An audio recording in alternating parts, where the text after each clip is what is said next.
Hello, today is May 14th, 2016. We had a few calls Thursday night. The only real prediction I made was that the MEJT target of 2059.64 would print, which it did. I said there wasn't anything requiring us to gap under this low, but if we did, I would anticipate having a bounce, at least, from 2050.19. Well, we didn't have a gap under there, but in futures we hit 2046.25, which is equivalent to about 2050.19 cash, and there was quite a bounce from that level.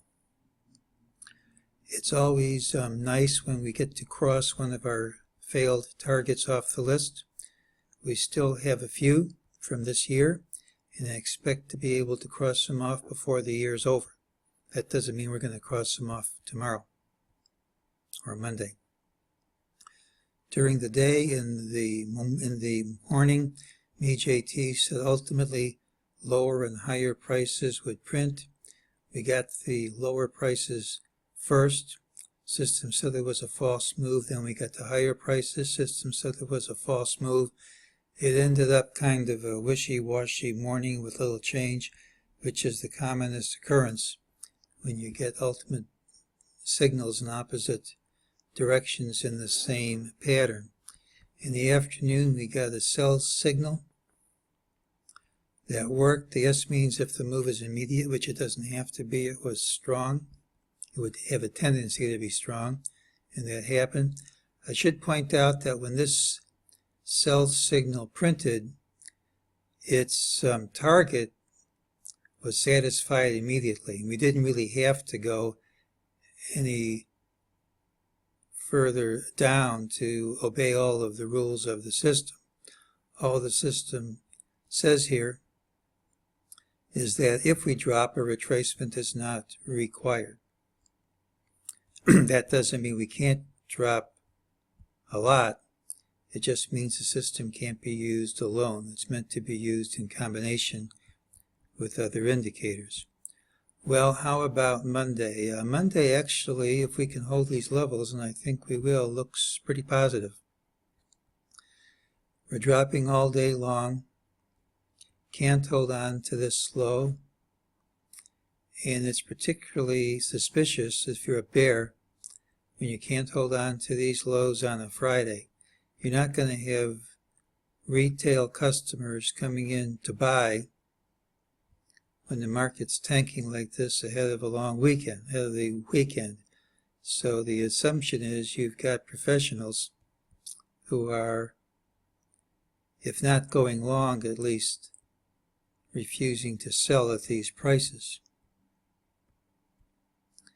If you look at the 30-minute chart, we have sequential and combo signals from Tom to Mark. Both are buys.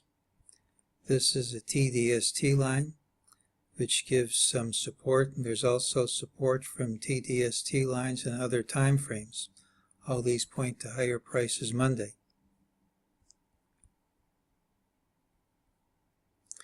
If you look, the stuff I have says this is a diamond on stilts, which whose high here really should hold. If you look at the pattern, if you set this equal to 50%, you'll see how the 61.8% and 38.2% levels are perfect hits. If this is a false break, and that's the real low, so we have Fibonacci support there. We have Fibonacci support here.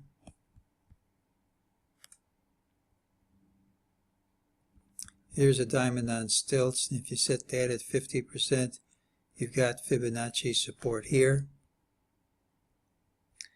Also, based on somebody else's work, this low here is a very significant Fibonacci target.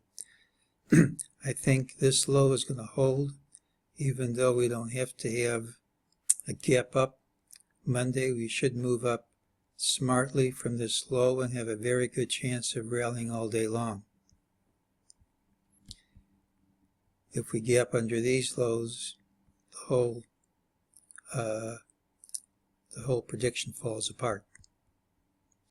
What about the longer term? I've been pretty negative for a long time. Here's a monthly chart. Here we have combo and sequential sell signals. These indicate a very overextended market. Typically, when the market's overextended, commonest thing is to drop.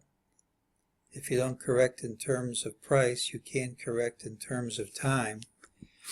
And I'm getting pretty impatient here. The longer we piddle around here, the less important that sell signal is to me, because it can be worked off in terms of time. And this actual sell here is already 1 year old.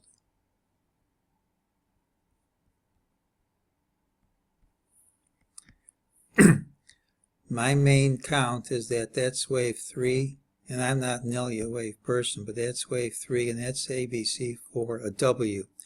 I know some people like to count where that's wave 4 and that's wave 5. I can't say it's impossible, but if there were wave 5, I'd like to see a lot more deterioration in the breadth than I have seen.